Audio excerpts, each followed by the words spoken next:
बारबांकी ग्राम युवक हत्या उद्यम करने अभियोग स्त्री गिरफ।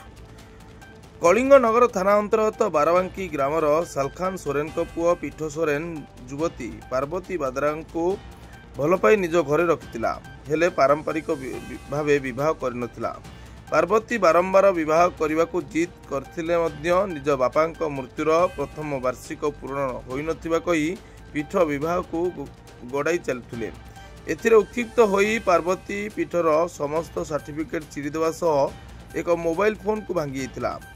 उभय घरे शोइथिबा समय पार्वती उठी घरे थिबा एक टांगिया पीठ को आक्रमण करी घर पार होइथिला। सौभाग्यवशतः टांगिया चोट पीठक बेकरे बाजी नथिबा कारणरू पीठ बंची जाइथिले।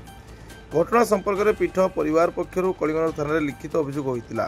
कलिंग पुलिस पार्वती को गिरफ्त करी मंगलवार अपराह 4 घटिका समय कोर्ट चालाण करथिबा थाना अधिकारी प्रकाश कुमार साहू पक्षर सूचना मिली।